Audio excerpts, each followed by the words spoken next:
a champion. I'm a killer, I'm a savage, been that way since the beginning. Me and Twizzy really spitters, why the hell is y'all pretending? We just youngins on the loose, ain't no need for apprehending. And we never second guessed it, cause we always had a vision. I'm a beast, I'm a dog, tell me what's the plan of action? When I tell you that I want it, pull them out like Janet Jackson. Put your name on the boat, but you know I'm still a captain. When the liquor's in my system, baby, anything can happen. Got the west side of this, girl, I stress out for this.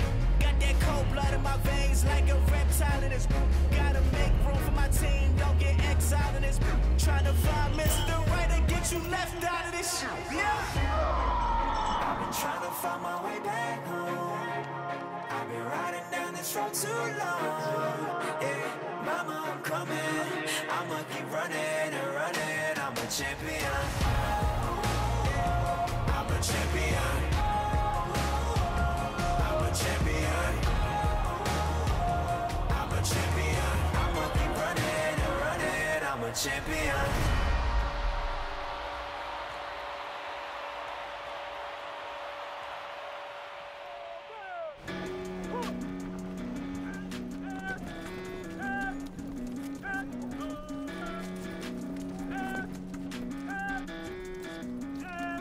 So he stabs, I step in the same way.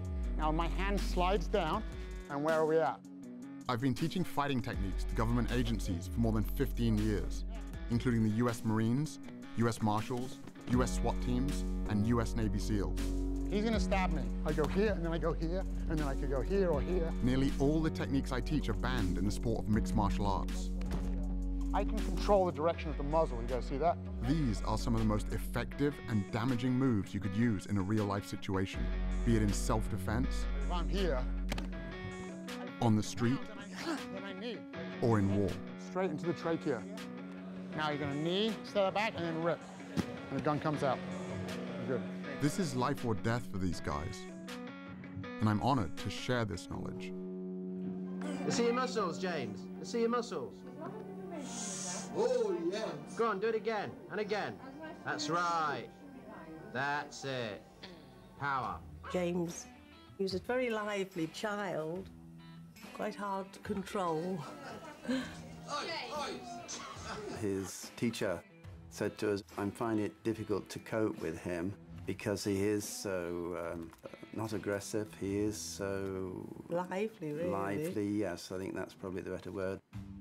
So I took him to one of the training sessions of Kyokushinkai, which is a very hard style of karate. It's a bit more controlled and structured. It calmed him down. From then on, he took the karate to heart. Bruce Lee was his hero as a child, and he had big posters in his bedroom. Like a lot of boys, I dreamed about becoming a kung fu master who could fight off bad guys in any situation. But when I was a teenager, I got attacked on the street and beaten up, coming face to face with the reality that all those choreographed karate routines I'd spent years practicing were completely useless. Then I found out that the same thing happened to Bruce Lee when he was my age, launching him on a quest, the search for truth in combat. Lee went on to study a wide range of martial arts, taking only the best parts of each discipline. His philosophy was simple. Research your own experience, absorb what is useful, reject what is useless, add what is specifically your own. Armed with this philosophy, I vowed to follow in Lee's footsteps. 15 years and 5 black belts later, I was given the opportunity to put my training to the test. Good combination by Wilkes. Johnson trying to fight back, though. Nice knees by Wilkes. Johnson is in trouble. Attacking. One hook in, and he's got the choke. He's got one arm across. Gets up and around now. He's got a tap. James Wilkes is the ultimate fighter. Seconds to go. Outstanding performance by James Wilkes. James Wilkes from Leicester, England, is the ultimate fighter. Then I got injured. I was sparring with a future heavyweight champion and tore ligaments in both of my knees. Unable to teach or train for at least 6 months, I spent more than 1,000 hours studying peer-reviewed science on recovery and nutrition, looking for any advantage I could find to get back on track as quickly as possible. That's when I stumbled across a study about the Roman gladiators.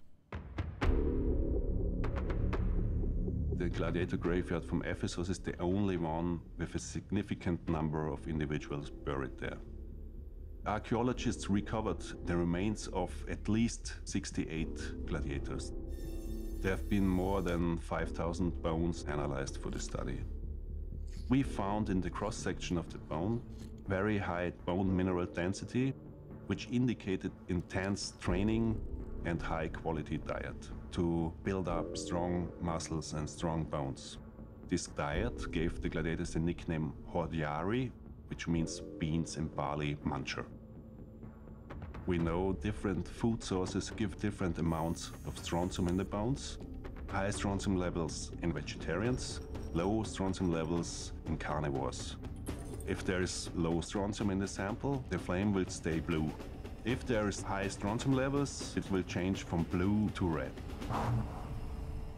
The gladiators were predominantly vegetarian. This totally blew my mind. The gladiators were highly prized fighters who got the most advanced training and medical care in the Roman Empire. To think that the original professional fighters ate mainly plants went against everything I'd been taught about nutrition. And now, ladies and gentlemen, the one and only Superman. James, does Superman eat meat? Yes. He does? Yeah. Oh. Could you tell us what sort of foods you eat at tea time when you come home?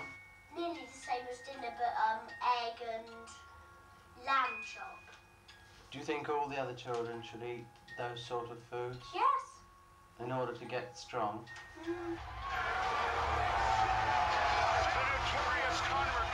Even in the UFC, this idea that meat makes you tough had become a focal point for one of the most anticipated fights in the history of the sport, between Conor McGregor, the world champion in 2 different weight classes, and Nate Diaz, who accepted the fight with only 11 days' notice after McGregor's original opponent pulled out. McGregor was a big meat eater. It's steaks every day for me. Steaks for breakfast, steaks for lunch, steaks for brunch, grass-fed, massaged, beef, all day long. Diaz was on a plant-based diet. Eat your vegetables. And McGregor had a field day with it. This man, let's eat, can he fight? I'm a lion in there. Your little gazelle friends are going to be staring through the cage, looking at your carcass getting eaten alive. McGregor was feeding off a stereotype that was pretty much universal. You eat like a vegetarian. I was curious to find out if there were any other elite athletes following a plant-based diet. The first I found was Scott Jurek, one of the greatest ultra runners of all time. Scott built his career running extreme distances over brutal terrain, conquering the sport's most prestigious races, including the Badwater Ultramarathon, 135 miles through California's Death Valley, with temperatures reaching 130 degrees. I was training for the Western States 100-mile race, which is like the Super Bowl of ultramarathon racing. And that's when I was transitioning to a plant-based diet. I remember doubting myself, even up till a week before the race, like maybe I should have eaten meat. But I led that race from start to finish and won it for 7 years in a row. And there was no question that the plant-based diet was fueling my victories. When I met Scott, he was gearing up for the greatest challenge of his career. Invite me over. When I'm moving, I'm definitely going to be eating. Having already mastered single-day endurance events, Scott was now trying to become the fastest person ever to run the entire Appalachian Trail, a distance of 2,200 miles. My goal is to break the record. 46 days, 11 hours. Let's go to Maine. 2 marathons a day over technical terrain. Average of 11,000 feet of climbing and 11,000 feet of descent every day, back to back to back to back. It's completely beyond anything I've done before. As Scott hit the trail, I was confused about how his meat-free diet could possibly give him enough energy. So I reached out to Dr. James Loomis, a team physician who was part of 2 championships, a World Series and a Super Bowl. What I found in the locker room was Some pretty outdated ideas about nutrition. You would go to a pre-game dinner with the football team and you would see this spread. There would be steak and chicken, very much protein-oriented, because their perception was that the protein is what sustains their energy. But in fact, that's not the case. The actual energy for exercise comes mainly from carbohydrates in the form of glycogen that we store in our muscles. And when we sacrifice those carbohydrate calories for protein calories in our diet, what ends up happening is you will develop really chronic carbohydrate or glycogen depletion. And what does that lead to? Well, it leads to chronic fatigue and loss of stamina. I wanted to know how this whole meat gives you energy thing got started, and traced it back to the 1800s when a famous German chemist hypothesized that muscular energy came from animal protein and that vegetarians were incapable of prolonged exercise. Liebig's beliefs were so widely accepted that they even inspired the USDA's first protein recommendations. By the time science proved his theory false with the discovery that hardworking muscles run primarily on the carbohydrates found in plants, it was too late. People all around the world had already bought into Liebig's ideas about meat and energy. But not everyone was convinced. As early as 1908, plant-based athletes were starting to claim their first Olympic golds. Are you still sticking to your vegetarian diet, Mary? Very rigidly, yes. And do you find that's of benefit to you, do you? Greatly, or I wouldn't do it. Winning the gold medal. Lewis gets it, and it's a new world record as well. I changed my diet to a vegan diet, and I set all of my personal bests at 30 years old. The oldest man ever to win a world or Olympic medal. And there were current Olympians too. Morgan Mitchell is the two-time Australian 400-meter champion. Here comes Morgan Mitchell. Champion, this is very, very fast. It's tough, the 400, I won't lie. The first 200 is pure speed, and then the last 200, it shows who's got that speed endurance training in their legs. And obviously the last 50, you've just got to pray because lactic is hitting hard. You need to be able to hold that endurance.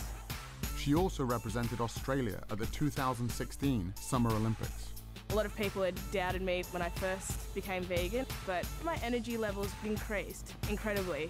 And my iron, my B12, everything that people said would become deficient were amazing.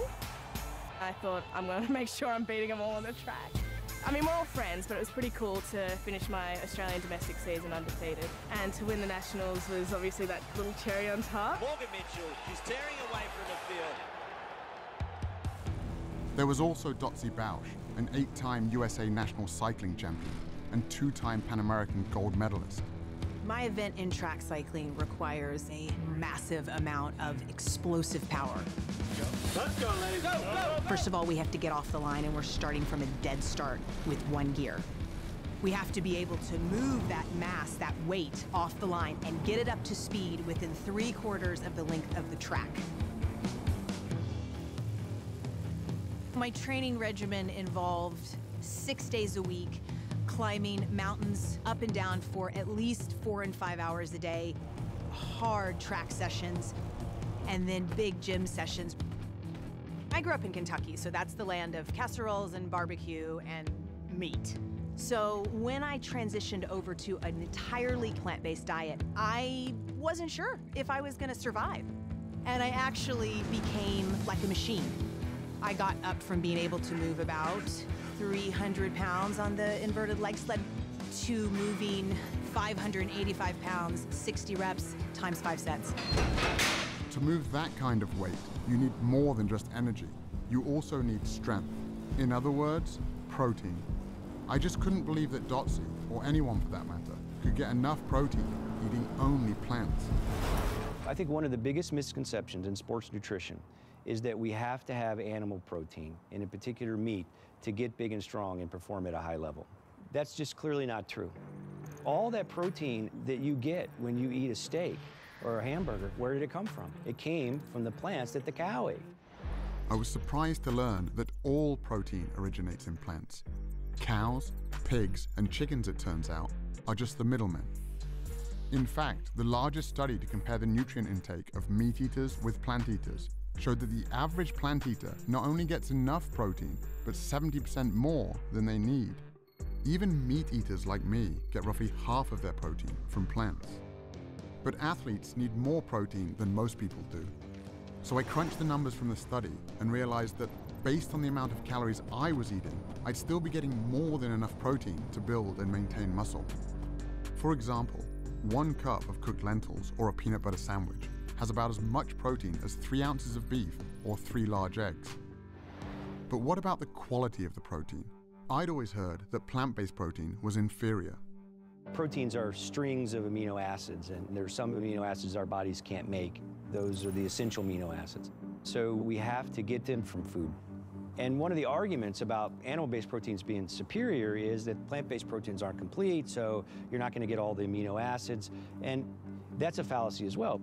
Again, I was surprised to discover that every single plant contains all the essential amino acids in varying proportions.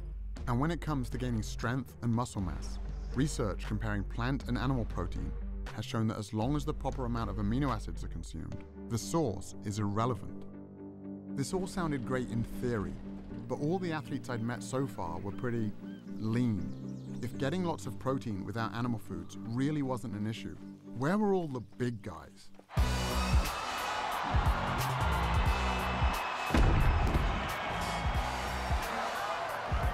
Kendrick Farris was the only male weightlifter to represent the United States at the 2012 and 2016 Olympic Games. Olympic-style weightlifting is going from the ground to overhead in 1 or 2 explosive movements, the most explosive movements that can be done.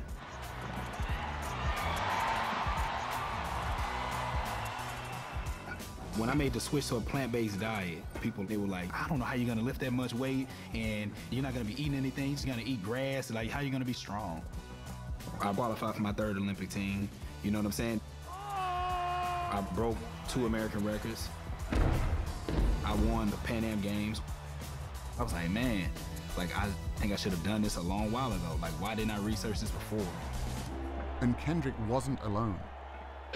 5,000 miles away, I found another strength athlete named Patrick Baboumian.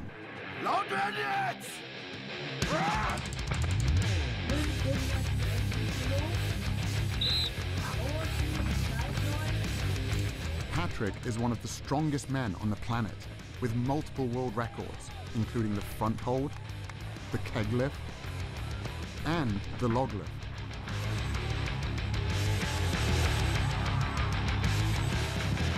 How could one of the world's strongest men be so powerful, eating only plants? No meat, no milk, no eggs. Most of the training I do at home because it's just more practical. Someone asked me, how could you get as strong as an ox without eating any meat? And my answer was, have you ever seen an ox eating meat? I stopped eating meat in 2005. Up to that time, I was 105 kilo. And now I'm 130 kilos. Also at the same time, I set like 4 world records. So when I stopped eating meat, I got stronger and bigger. Okay, so I just go under here. Okay, yeah. Really take care of, your back should really be straight. Get up. At 700 pounds, I could not move the yoke at all. It felt like it was bolted to the ground.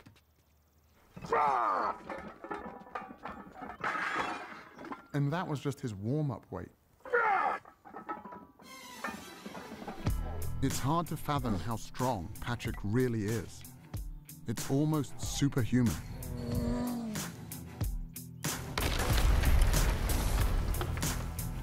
When I met Patrick, he was training to break the world record for the heaviest weight ever carried by a human being.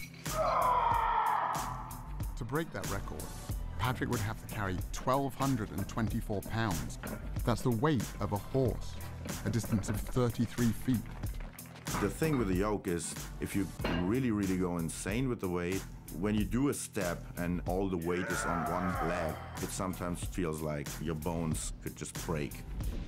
It's probably one of the most terrifying things that we do at strongman events.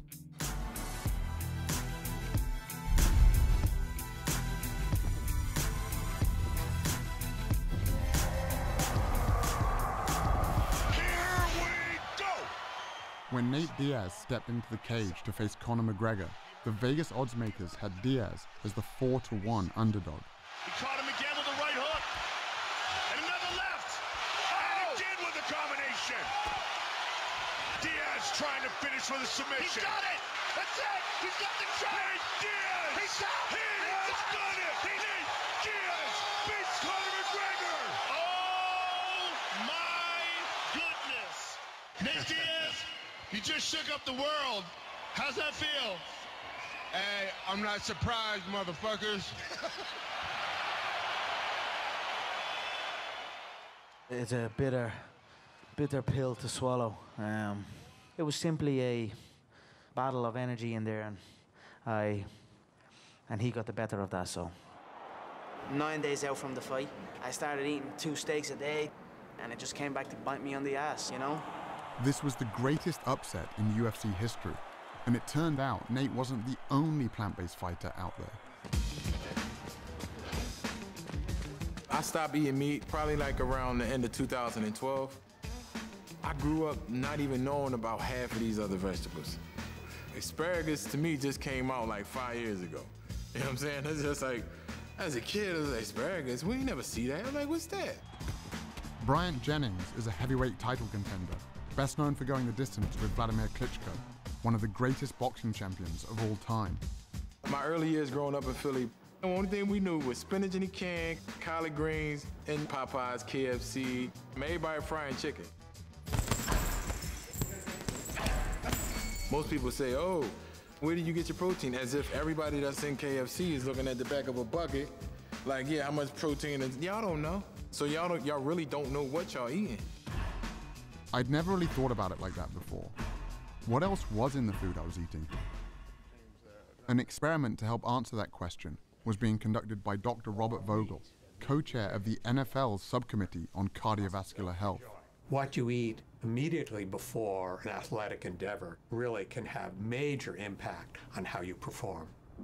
There's a direct correlation between a meal and endothelial function. The endothelium is the lining of blood vessels. It regulates blood flow throughout the body. It knows that a particular muscle group or organ needs more blood flow, and it dilates, it opens up. When the endothelium is impaired, it cannot open up. It cannot allow blood flow to increase as much, and therefore impairs athletic performance. The test subjects were 3 football players from the Miami Dolphins, defensive back Michael Thomas, and wide receivers Griff Whalen and Kenny Stills. For the touchdown, Kenny Stills. Today, we're going to be feeding them 3 burrito breakfasts with a lot of protein. 2 of them have sources of animal-based protein and fat. One is from beef, one is from chicken.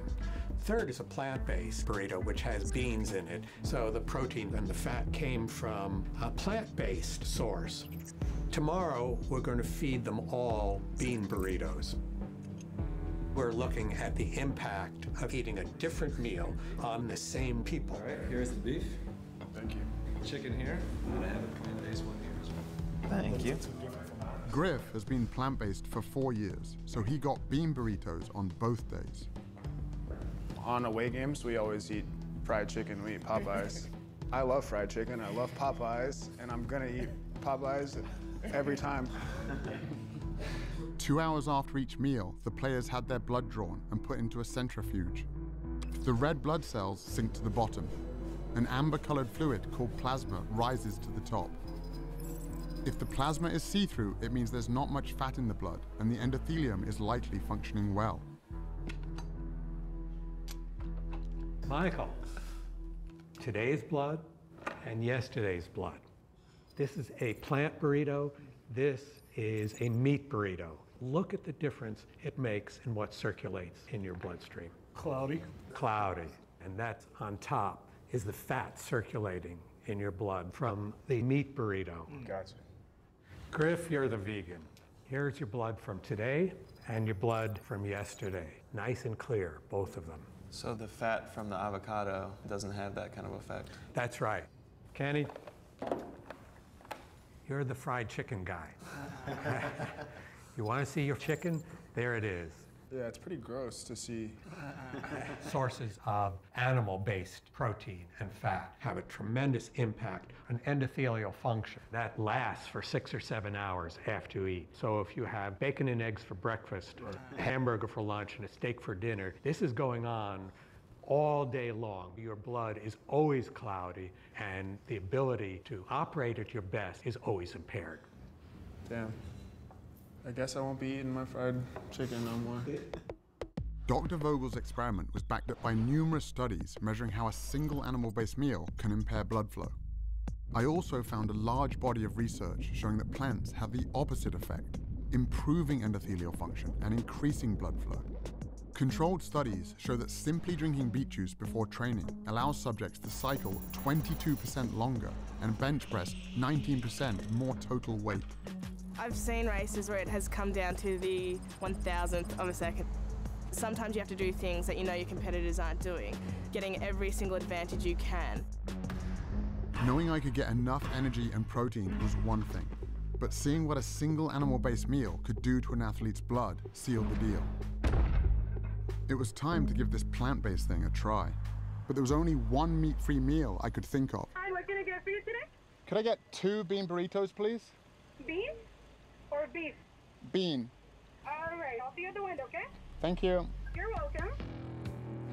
When I went plant-based, I thought that it would be a longer transition, but I just immediately started feeling like I could go kick ass and not need the recovery in between. It was mind-blowing to my teammates. They were tired of me saying, like, let's go again and again. Recovery is the most essential element of an elite athlete's existence. It's damage repair, and you do that over and over again. Because if you can do more work and more repair, you're gonna be the better athlete. Dotsy was right. Bouncing back quickly between workouts is a huge advantage for any athlete. But the idea that food could be the secret weapon, I had to find out more.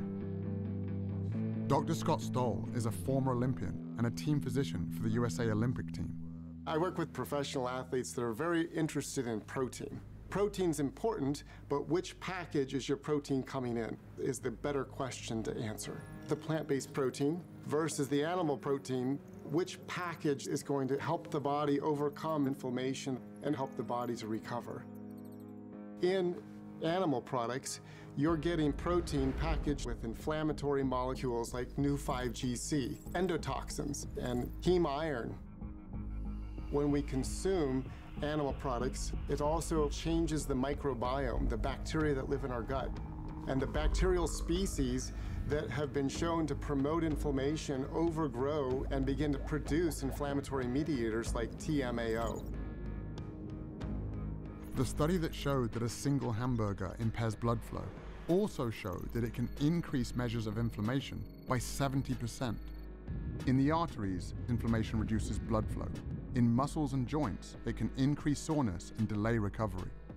In plant-based protein, you're getting protein that's packaged with antioxidants, phytochemicals, minerals, and vitamins that are going to reduce inflammation, optimize the microbiome, optimize blood supply, and optimize your body's performance.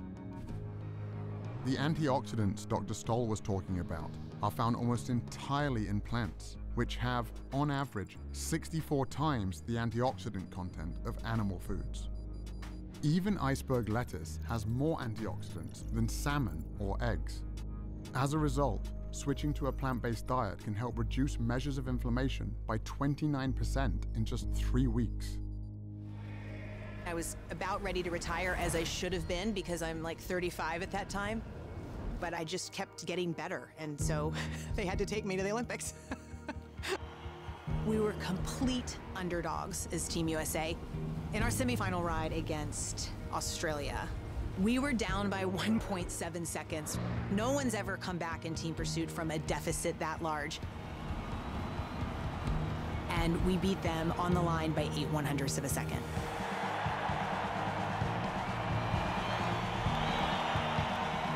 I was 39 and a half years old when I stood on the Olympic podium. I'm still the oldest person male or female, to even go to the Olympic Games in my event. My diet was the most powerful aspect to me being able to perform and produce for the U.S. team at the Olympic Games.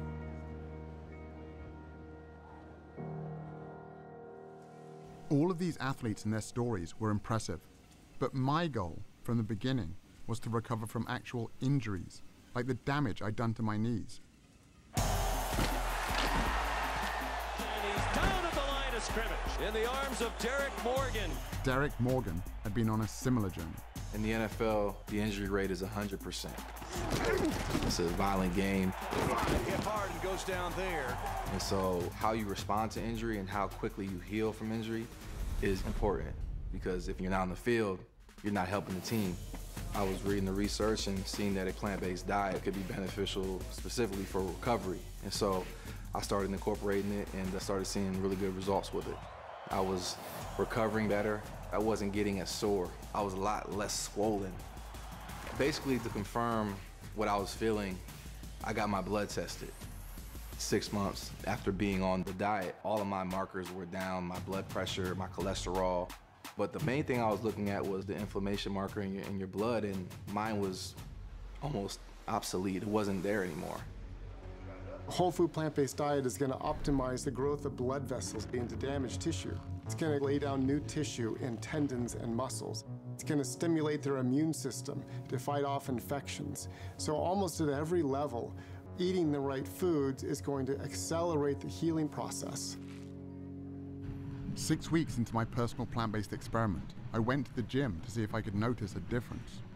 I wasn't able to spar or wrestle yet, so I decided to hit the battling ropes. At my gym, lasting 10 minutes on the ropes gets your name on the wall. Only a few people had ever hit 20 minutes. Even at the peak of my conditioning, the most I'd ever got was 8 minutes. James, keep it going. But on this day, I hit 10 minutes easily. Then I hit 20, 30. You're at 45 minutes.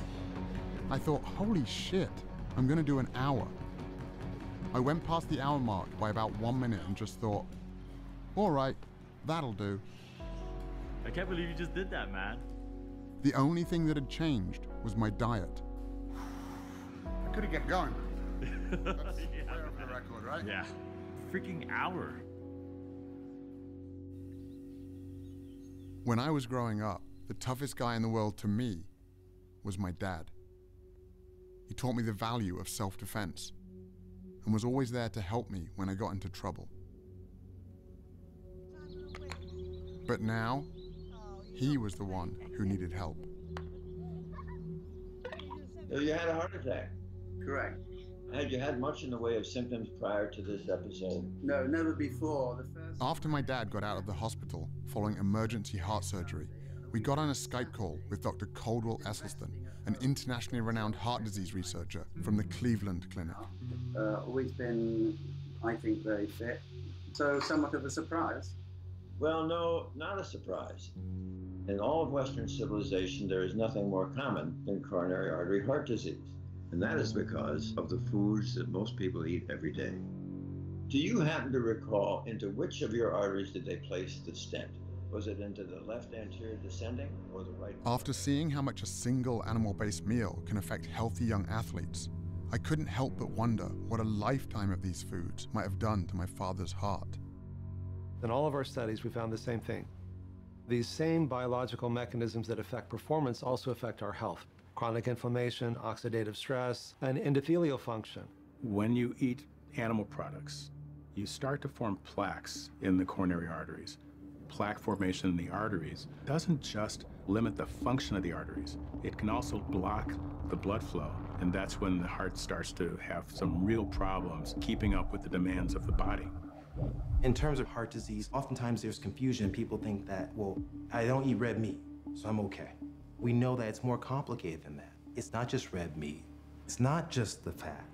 For nearly 50 years, we were told that the primary cause of heart disease was saturated fat and cholesterol, and that leaner meats, lower fat dairy products, and egg whites were the solution. But the research now shows that the other inflammatory compounds in animal foods, like those that can impair athletic recovery, also play a significant role in the development of heart disease. We're going to do a whole lot better by just getting rid of the animal products. And there are really good biochemical reasons for that. Heme iron is one of them, for example. Heme iron is from an animal source, right? So most commonly you think red meat, even though poultry have it, fish has it. They did a meta-analysis looking over 6 prospective dietary studies, over 130,000 patients, and they came to the conclusion that 1 milligram a day of heme iron is associated with a 27% increasing risk of coronary heart disease. To put that in perspective, an average hamburger patty has about 2 to 3 milligrams. And it isn't just the iron in animal foods that can cause problems. It's actually the animal protein itself. It's not just red meat, not just chicken, not just eggs, not just milk. It's the ingestion of any animal protein. At that moment in time, a process begins at a chemical level inside the body. When the protein found in animal foods is cooked, preserved, or even just digested by our gut bacteria, highly inflammatory compounds are formed that corrode our cardiovascular system. This helps explain why people who get all of their protein from plants reduce their risk of heart disease by 55%. It would also help explain why the only diet that has ever been shown to actually reverse heart disease is a plant-based one. What we found is that in the first month, there was improvement in blood flow and the heart began to pump blood more normally.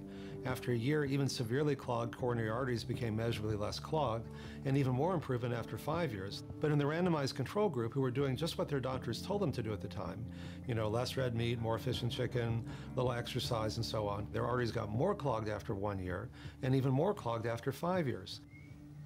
Humpty Dumpty sat on the wall. While all of this sounded promising, my dad didn't just need to get better, he needed to get better fast. The stents in his heart were only a temporary solution.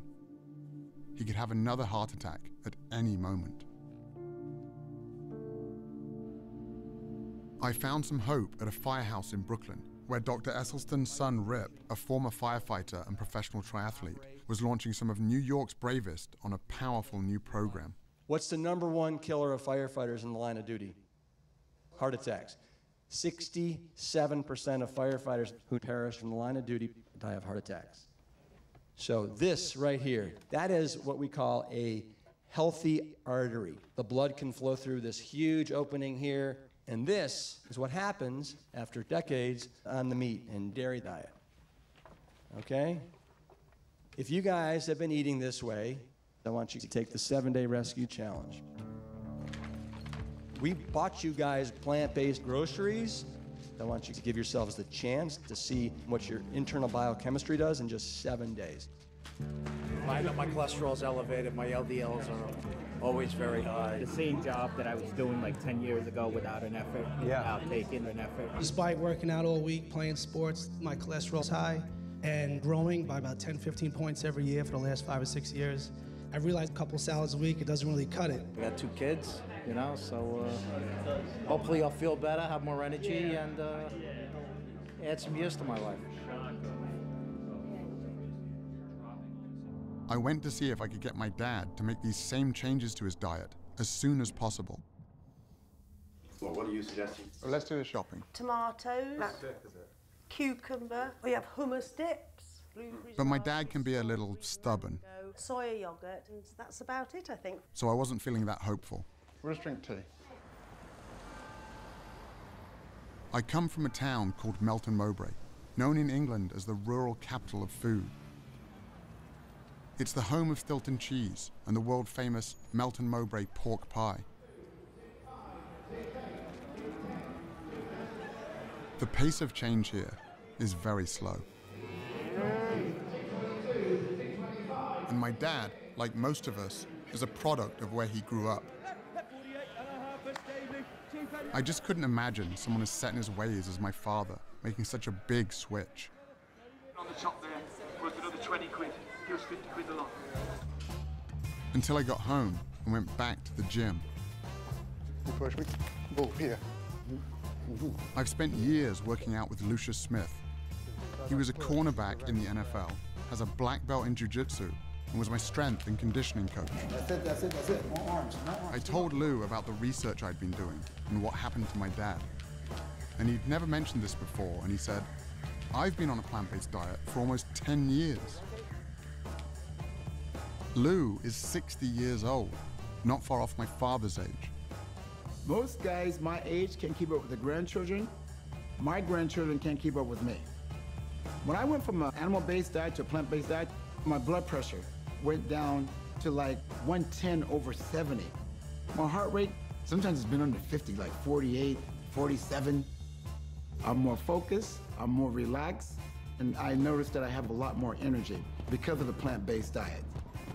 Come on, man, come on. People in their 20s, they come in here. We do a workout. I sustain the workout a lot easier than they do. We can come in here and do 800. Listen to what I just said. 800 kettlebell swings and snatches in one workout. They can't make it. I'm not kidding you. They can't hang, man, I'm telling you. They can't hang.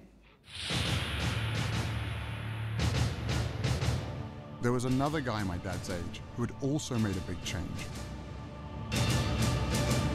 I ate a lot of meat. I ate my 10, 15 eggs a day. And, I had my 250 grams of protein a day because I weighed 250 pounds. One and only Arnold Schwarzenegger.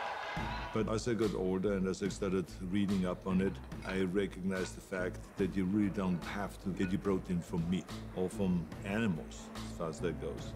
So we started going more in a direction of a vegetarian kind of a diet. Now we're doing it the right way, with the right spices. All of a sudden, I love it much more than the meat. And, the cholesterol went down to around 109. It was the lowest that it ever was in my entire life, at almost 69. What we eat has a major impact on our health and our well-being in every way we can measure. People who eat a diet that's high in animal protein have a 75% increased risk of premature death from all causes, and a 400% to 500% increased risk of death from most forms of cancer, prostate, breast, colon cancer, as well as type 2 diabetes. The amino acids that come from animal sources tend to make our cells rev up and multiply faster. For example, there is accumulating evidence that high consumption of proteins from dairy sources is related to a higher risk of prostate cancer. That chain of cancer causation actually seems pretty clear. Cancer has been linked to other animal foods as well. Research funded by the National Cancer Institute found that vegetarians who add 1 or more servings per week of white meat like chicken or fish more than triple their risk of colon cancer.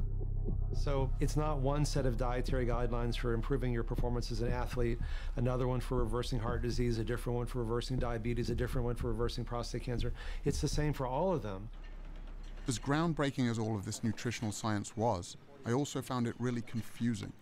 How could meat be so bad for us if that's what our ancestors were supposedly built to eat? When we think about the diet of early humans, we're often drawn to thinking about meat, but plant foods were more important than the archaeological record gives credit for. The food that could be relied on wherever you were was the plant food. The popular perception of what early humans ate dates back to the 1930s and 1940s, when there was some amazing finds of early human ancestors, animal bones and tools that very much look like they may have been used to butcher and maim those animals.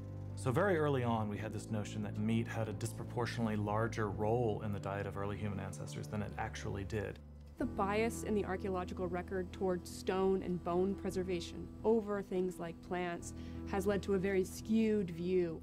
If we look at deep time, bones and stone tools preserve very well, but plants decay very rapidly. What's exciting, though, is in the last decade, we've started to realize microscopic fossils of plants do preserve quite well. And so we're revisiting some of these earlier Paleolithic sites and finding abundant evidence of plants. Advanced technologies, like those used to analyze the gladiator bones, have allowed scientists to take a closer look at the tools, bones, and teeth of our ancestors, leading to the discovery that early humans ate mostly plants. And the reason for this is actually quite simple. Humans do not have any specialized genetic, anatomical, or physiological adaptations to meat consumption. By contrast, we have many adaptations to plant consumption. We have longer digestive tracts than do carnivores, and this allows humans to digest plants and fibers that require longer processing time.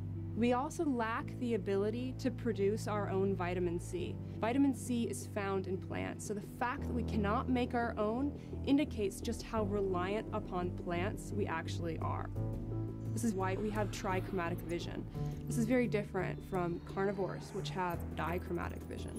We can see more colors, and this is very important, especially if you need to find fresh, ripe fruit. We have a brain that just is desperate for glucose. It's such a fussy organ. That's the only thing it really takes in for energy. Well, meat's not a very good source of glucose. To have a big brain like this, you need to eat something different. And the most efficient way to get glucose is to eat carbohydrates. But what about our teeth? Aren't they proof that we're built to eat meat? In primates, you might think canine teeth are associated with a diet of meat, but they're not. In gorillas, when males want to intimidate other males, they will show the length of their formidable canines. On the other hand, carnivores have distinctive teeth, and they're shaped like scissor blades. They simply shred the meat off and they swallow. Compare that to the teeth of a human being, square and low cusped for crushing and grinding tough plant tissues. Right there in your own mouth is the best evidence we have for a diet that could not have been meat.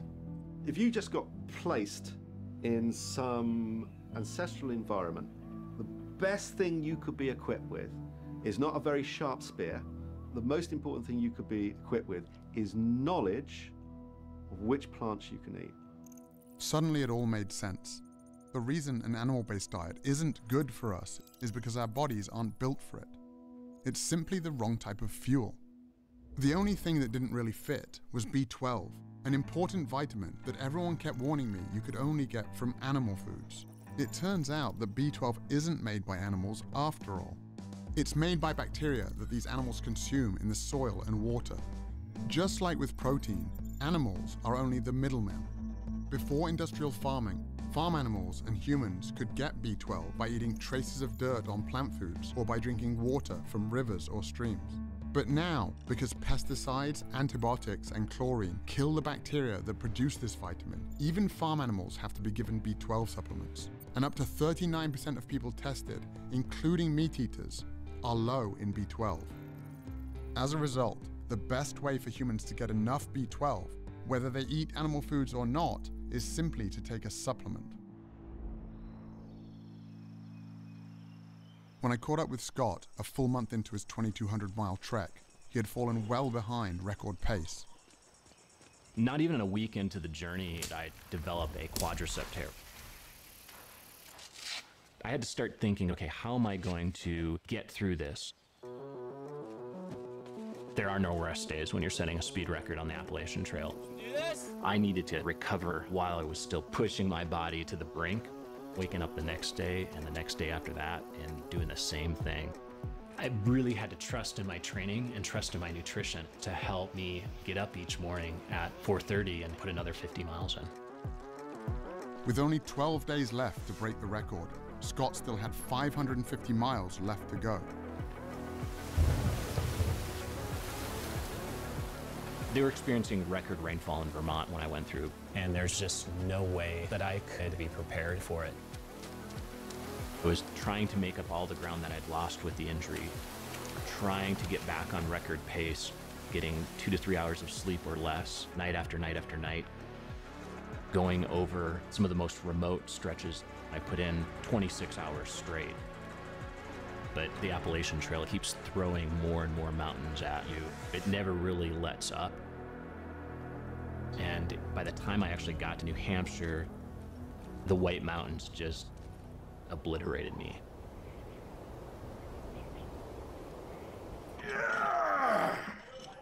With less than 2 weeks remaining, Patrick continued training for his world record attempt to carry more weight than anyone in history. I started lifting weights when I was 14 years old because I was kind of wimpy and small in that time. And I wanted to be some kind of hero, able to help if something happened. This is my mom and dad. When I was 4 years old, my dad, my mom, and my little sister, she was 6 months old, they were in a car accident. And only my mom survived the accident. So when I was young, I had these fantasies of being super strong, and if someone got trapped, being able to help them get out.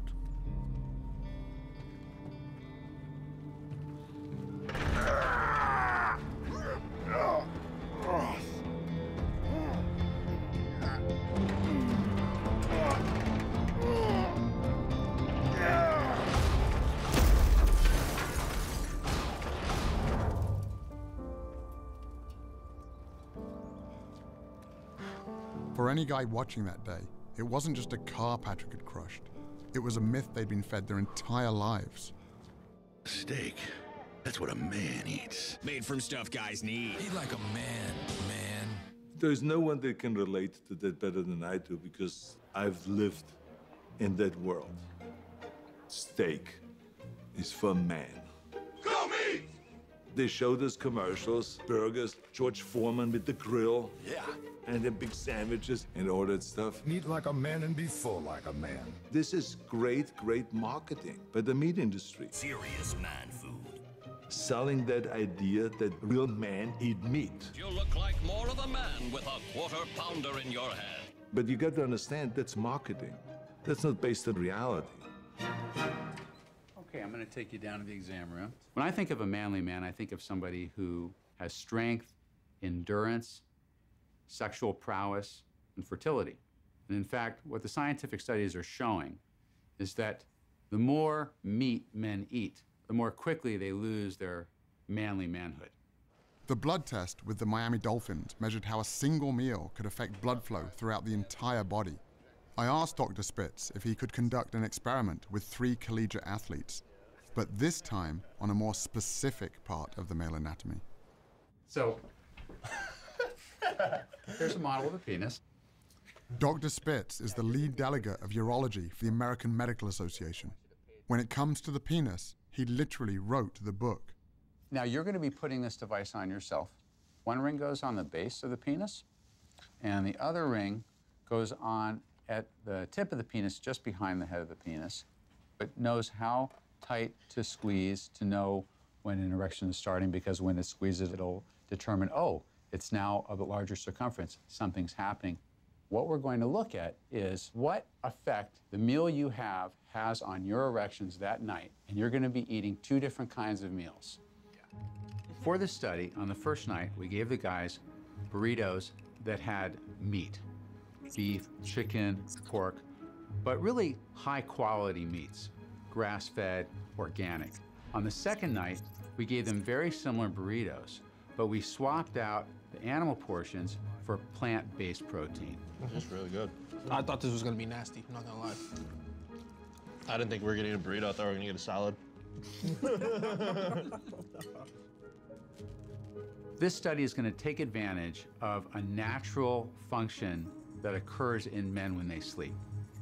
Men's bodies create erections, and this occurs throughout the night while the subject is asleep.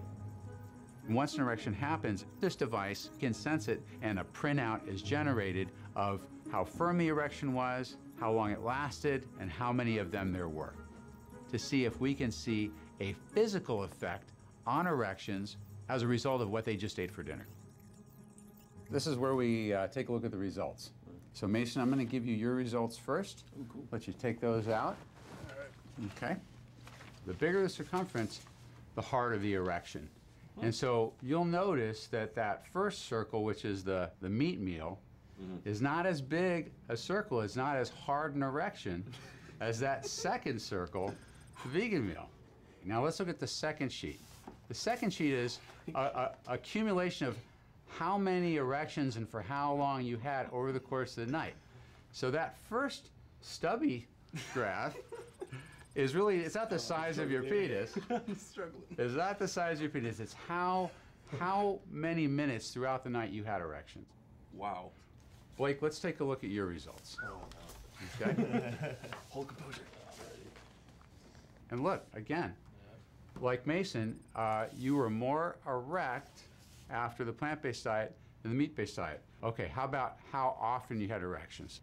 Wow. That's almost a 500% difference. Dang, man. That's crazy. Blake, you ready for yours? All right, here you go. You had about a 13% change in the hardness of your erections. Okay, let's look at how many or how long you had erections for. Bro. Show it, dang it. Yeah, don't hold out. Oh. Bro, that's an hour, bro. So you guys all had a very similar response to the meat meal versus the plant meal. That's crazy. Yeah, growing up, if I saw some big dude at a restaurant eating a big old steak, and so I'm like, oh, I need to be like that. And then like I see like a guy ordering a salad off the menu, I'm like, he's soft, right? Yeah, I'm like, oh, that guy, Yeah, what is he's he doing? soft. But really, at the end of the night, the guy eating the big steak is soft, and then the other guy is a heart. So when you take your date out on Valentine's Day, where are you going to take them to eat? To the veggie grill. So. Okay, the veggie. Now, this is not a scientifically validated study, but the results that we're seeing are very exciting. I think this is going to wake a lot of people up. I think it's going to wake up people who have penises, and I think it's going to wake up people who like people who have penises. While all this talk about erections was interesting, it also made me wonder about hormones, specifically testosterone.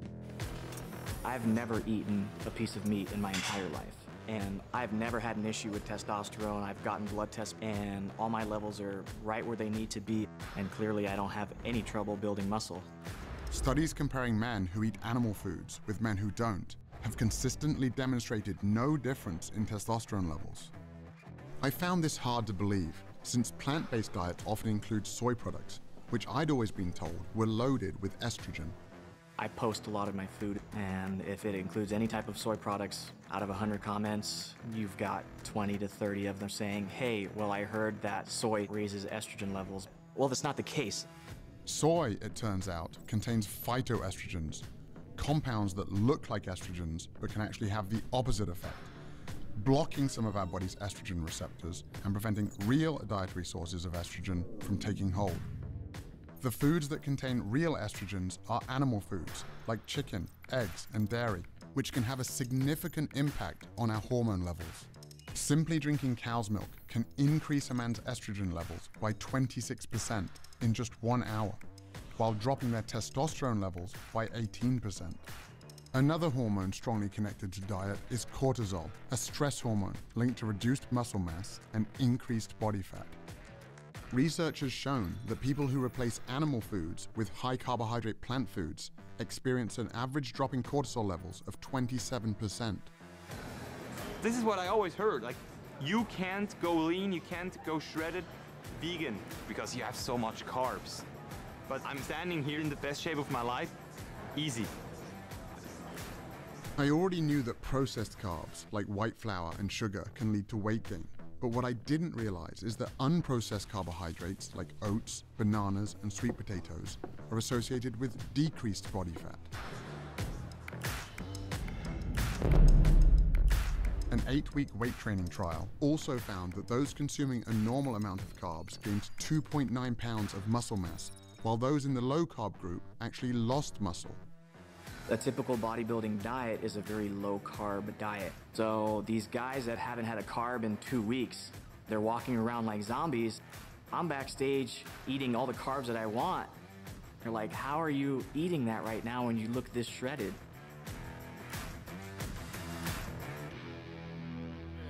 Back in Nashville, Derek introduced me to his wife Charity, a professional chef who had helped inspire a big transformation. Nice to meet you. When I started cooking plant-based, whatever I made for dinner, I made a bunch of it and would send it over to the facility for Derek to eat for lunch because I knew he had no options other than a side salad. You've seen Derek. Do you think a side salad is gonna fill him up? You know, I love to eat. In the beginning, I was like, I gotta psych myself out to say I don't care about flavor anymore. It wasn't really a sacrifice. She was still cooking, you know, mac and cheese and chicken wings, just plant-based. It's taking that love that you have for food and just changing it over to better ingredients. And so I brought it into the cafeteria, and I had teammates coming up to me. Guys were taking jabs and cracking their jokes. At the end of the day, the reason why I was doing it was to become a better player, which inevitably is going to help the team. Players started looking over like, okay, that smells good. They were like, whatever you send Derek, send me. I was like, all right, good. It started with 5 guys, and now middle of season, 13 players. I never intended this to be a business at all. But the last 15 years, we haven't been to the playoffs. So I'm gonna do anything that I could do to help this team. There she go, how you doing? How you doing? Hopefully you're hungry. Oh, definitely. Sundays are good. After the game, me and the guys are always looking forward to mealtime. How you doing? You come with an empty stomach? It's a good time in this kitchen. These are plant-based burgers, grill up, smell, taste like beef. And I'm making truffle mac and cheese, buffalo wings, kale, Caesar salad, crispy Brussels sprouts with a smoked sauce reduction. And we'll finish off with the peanut butter cheesecake. Oh, yeah. Oh, wow. Yeah. Thank you, Dad. So you guys were eating Charity's meal plan that she saw. And before, what was your perception? Well, I actually talked bad about y'all for like a couple weeks. Did you think you needed meat to be like stronger? Right. That's exactly what I thought. I told him I feel like my whole childhood life was a lie. I definitely thought I was gonna miss it. And honestly, I haven't even thought about it again. But I felt more energized, felt stronger. It was pretty dope. And what about the taste? Tastes really good. And the meals were always looking good, and I found myself sitting in a locker staring at what they eating. So, you know, I tried it, and honestly, I mean, I felt the difference, and, you know, I was able to just perform consistently. Yeah, you caught your first touchdown after you switched over, right?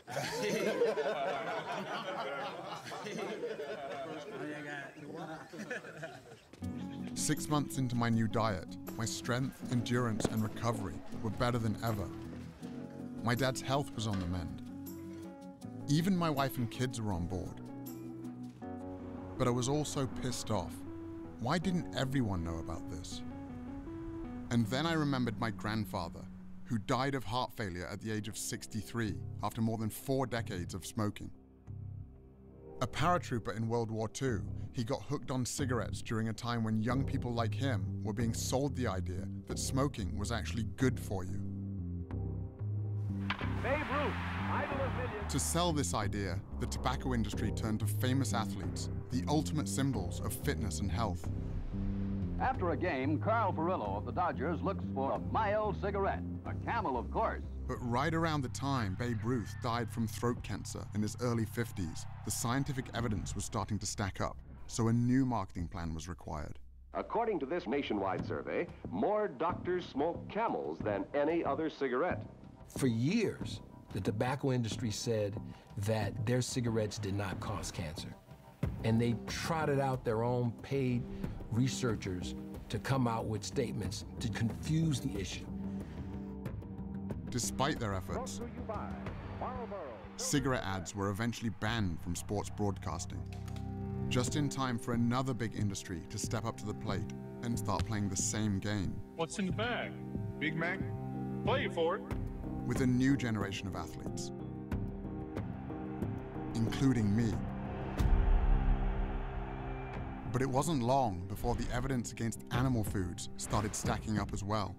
Now that playbook is being used by the food industry. She's from the National Cattlemen's Beef Association. They're going to hire their so-called I'm experts first of all a registered dietitian and nutrition scientist, and I'm a mom. to create just enough confusion. Are you saying with processed meat that it is not, in your view, carcinogenic? I don't say that it supports a sufficient relationship. And they make it seem as though there's doubt about what we're talking about. This is not a link, a causal link between red and processed meat and any type of cancer. But would you recommend reducing meat intake? No, not at all. How on earth is the viewer supposed to make sense of all of this? With overwhelming scientific evidence connecting animal foods to many of the most common deadly diseases, I discovered that the meat, dairy, and egg industries have engaged in a covert response funding studies that deny this evidence while burying their involvement in the fine print. One of the hired guns paid to conduct these studies is Exponent Incorporated, a company whose research was used by the tobacco industry to deny the connection between secondhand smoke and cancer.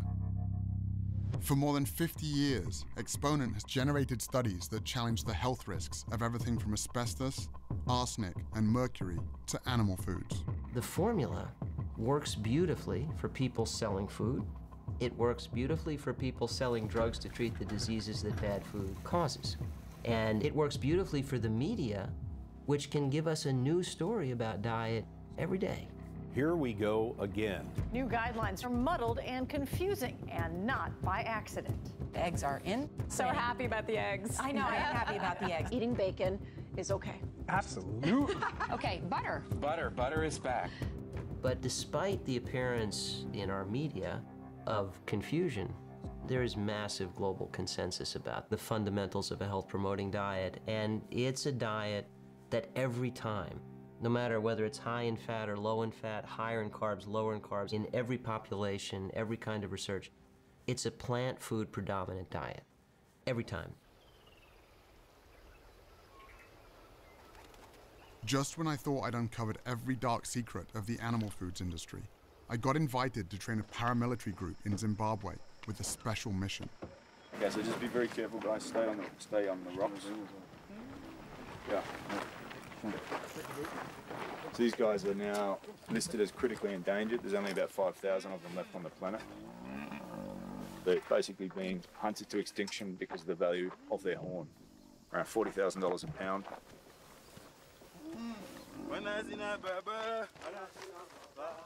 Damien Manda is a retired special operations sniper who completed 12 tours of duty in Iraq. He's also the founder of the International Anti-Poaching Foundation. Poacher maybe have an axe or a knife, so trying to disarm them. Yeah. So, he's going to thrust with the knife. Here. We are the SEAL Team 6 of conservation. We're the guys that go in and stop the hemorrhaging. Okay. Yeah, I'll stick to my AK-47, you stick to that. I lived every young boy's dream. Jumping out of choppers, blowing shit up, stuff that most kids can only dream of doing on a PlayStation.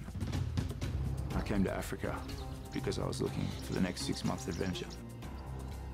I saw a bull elephant that had had its face cut off. Tusks that had been taken, the whole elephant sitting there dead because some guy wants to have a tusk on his desk. What sort of ambush is this called? Linear ambush. I had money and I had skills that could help these rangers. Using the minimum amount of force required to get the job done. And I made the choice to dedicate my life to helping these guys protect these animals.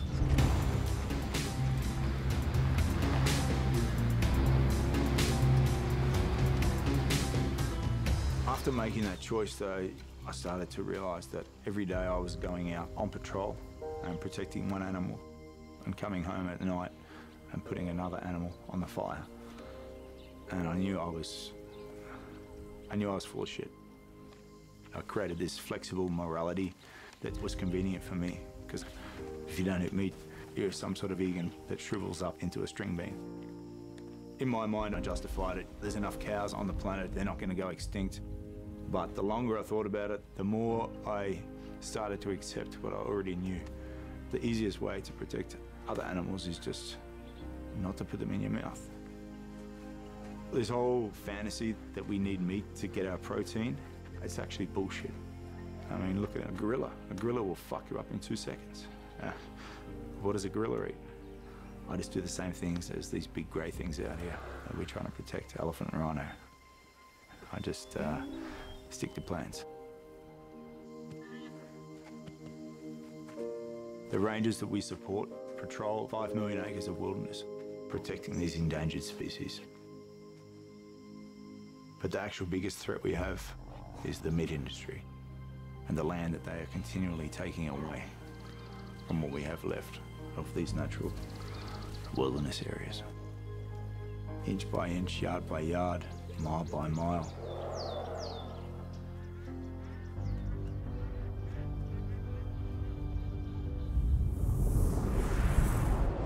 About 3/4 of all the agricultural land in the world is used for livestock production, and it imposes a huge cost on biodiversity. And what is the single biggest source of habitat destruction? It's the livestock sector.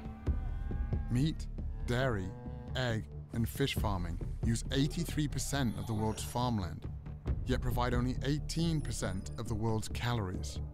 The reason livestock require so much land is because, once again, animals are just the middlemen, consuming, on average, 6 times more protein than they produce. With more than 70 billion animals consumed globally each year, growing animal feed requires vast amounts of land, making it one of the leading drivers of deforestation. It also requires huge amounts of water. Meat plays a disproportionately large role in causing this overuse of fresh water. 25% of the rivers in the world no longer reach the ocean because we're taking out so much water to produce animal feed. Water has been fed into the grain that's been fed to the cattle. The cattle's being made into beef. One hamburger is 2,400 litres of embedded water. That's a heck of a lot of water. All told, more than 1/4 of humanity's fresh water consumption goes to produce animal foods. And it's not just water depletion that's an issue, it's also water pollution. In the United States, for example, farm animals produce nearly 50 times more waste per year than its entire human population, polluting rivers, lakes, and groundwater all across the country. The livestock sector is responsible for 15% of global man-made emissions. So to put that in perspective, that's about the same as all the emissions from all the forms of transport in the world, all the planes, trains, cars, vans, and ships, all added up. Agriculture is not only the biggest culprit threatening the future for humanity on Earth, it is also the biggest and most important silver bullet to a solution. In the US, where meat consumption is 3 times the global average, shifting away from an animal-based diet would reduce agricultural emissions by up to 73% and save 1 million litres of water per person per year. Globally, this shift would free up a total area of land the size of Africa, taking pressure off many of the world's most endangered ecosystems and species. The message is overwhelming, both for public health and environmental reasons. The more plants you can eat and the less meat and dairy you can consume, the better.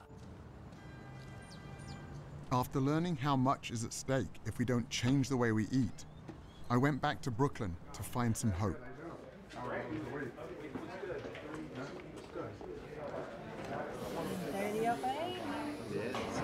Did you do it right the whole 7 days? Yeah, the entire time. You did? Yeah. Good for you. After eating a meal, I didn't feel like, oh, I gotta go find a couch to sit on or lay down, like that. I actually felt energized and I could jump on the bicycle or go on the treadmill or something. Or fight a fire. Down 11 pounds? Yeah. Your cholesterol was 262. Right. All right? Which is elevated, much higher than we want to be. Today, 176. Wow. Almost 100 points, huh? That's fantastic. Yeah. Thank you. On your blood pressure, you dropped 16 wow, that's on your really systolic and 2 on your diastolic, so you're now 130/82 as opposed to 146/84. Fantastic. A little bump there. Yeah. Your cholesterol was 276. I mean, you know that that's super elevated, right? Yeah, they were freaking out. They were freaking out. At the doctor's office. You know what? They should be freaking out now because today it was 169. Whoa, now you're talking. 169. You dropped 107 points, my man. That's amazing. Here's what we got. After 7 days, the cholesterol average drop was 21 points. The average weight loss was 6.12 pounds. You guys, instead of having arteries that looked like this here, right? You guys are on the road to having arteries that look like this here. And we know that the #1 killer of in the line of duty firefighters is heart attacks. This is a food-created disease, and you guys don't have to be another statistic. My doctor wanted to put me on a statin, And I kind of looked at it like that was like cheating, like an easy way out, and there has to be a healthier, more long-term alternative.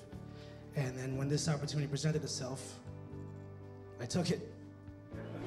When you eat a healthy, whole foods, plant-based diet, it changes the expression of your genes. It turns on the good genes, turns off the bad genes. Your genes are a predisposition, but your genes are not your fate.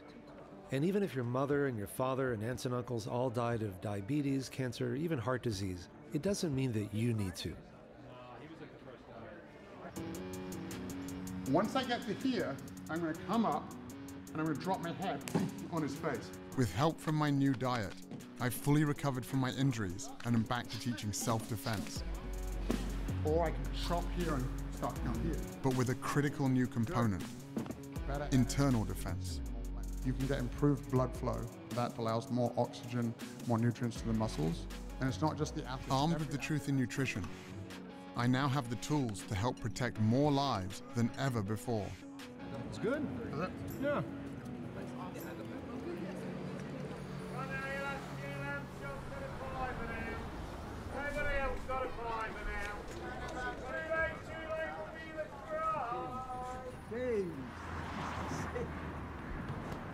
How are you feeling now? Very good.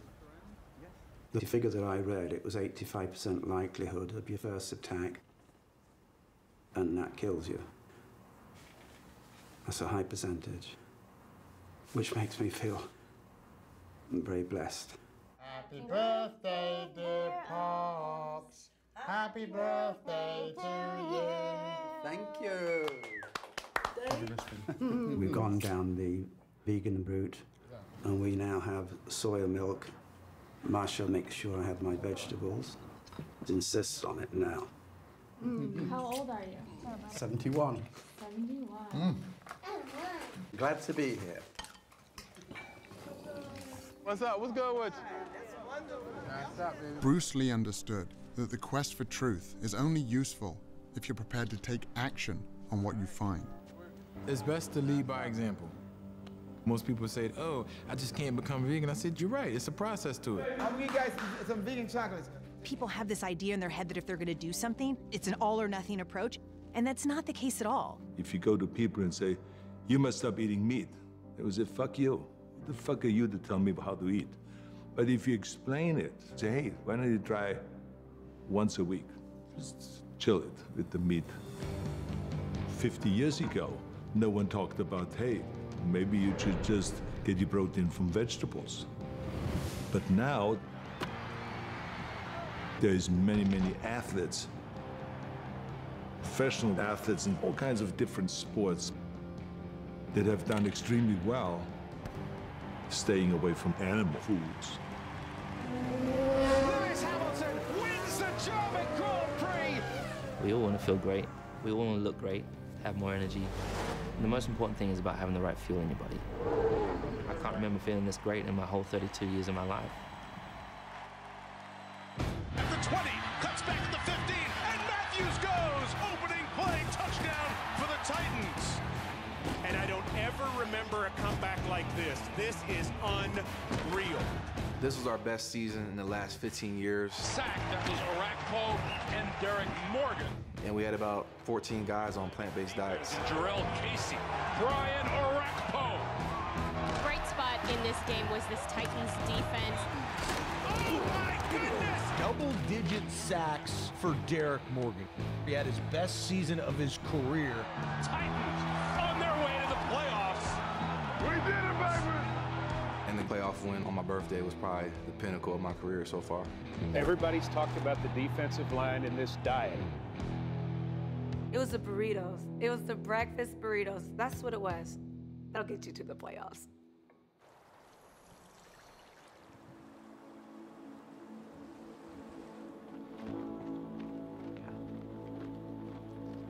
By the time Scott reached Mount Katahdin, word of his perseverance was bringing people out in droves.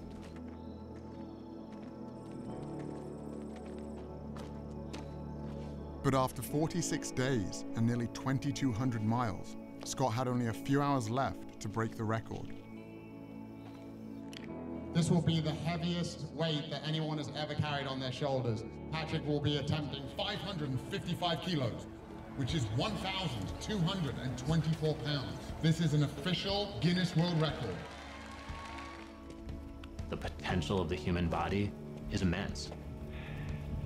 You can come out of some of the deepest, darkest holes if you keep pressing forward. I'm gonna do this. Woo!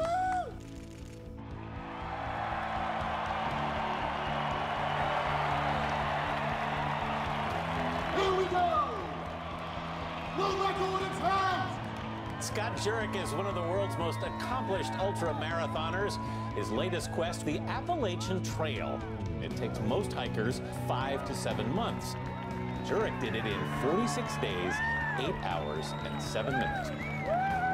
3 hours faster than the previous record.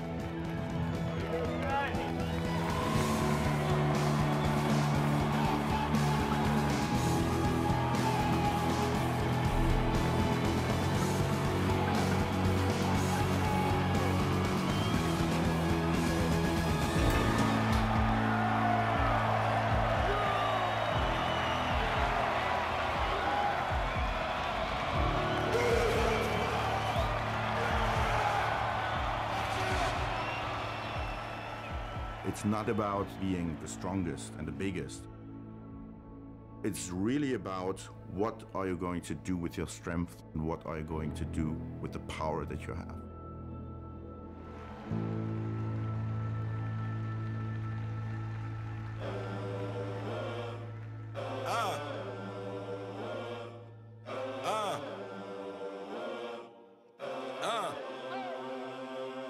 I'm in it just to rewrite history, cause I'm in the mood to label us the leaders of the new school. This ain't for the radio, can't find this on YouTube. This the type of killing that these critics ain't used to.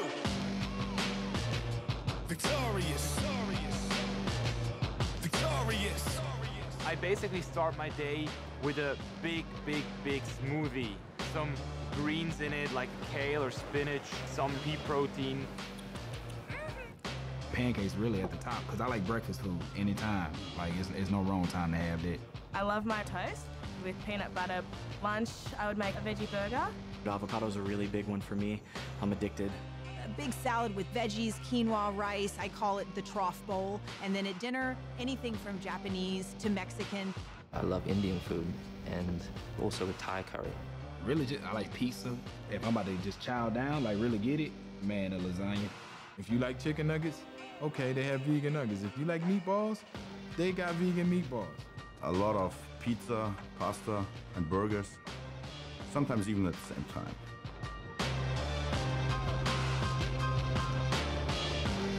I was born to be victorious, most definitely victorious. I'm destined to be victorious. Avoided by the statistics, occasionally we'll quit it. Pay reality visits, but it was too hard to live it. Built up my confidence and delivered. Now I be burning these critics, cause they ain't know they was walking their course while burning their bridges. Hold up. Man, whoever thought I'd be rapping? The family ain't never think that can happen. Matter of fact, only person that ever pushed me to get out was my mother, and the only reason was cause sucking tracks. Heard that comments the chick that you put a ring on. And by the looks at your life, guess she's a Klingon. It's on me. Dudes had they lead on the board, but games change over time, so I even the score. Young and sped it up, learn how to step it up. Recipe chefed it up, set it up, city they wrapped enough, giving the rest to us. Going off, so of course, baby was shown to throwing it off. Treating it like it's an end when they playing me foul, but I still got my point across. And this is gospel for the black sheep. I bet it got a banging ring to it. Quiet with triumph on the rap league, so all of you mother can sing to it. I was born to be victorious, most definitely victorious. I'm destined to be victorious. Through all I hate that display, we remain warriors. I was born to be victorious, most definitely victorious. I'm destined to be victorious. Through all I hate that display, we remain warriors. Try to overlook a rival. All eyes on me cause I got no competition. Now looking at an idol. Your dough ain't long enough to pay for my attention. Try to overlook a rival. competition. Now looking at an idol. You're doing long enough to pay for my attention.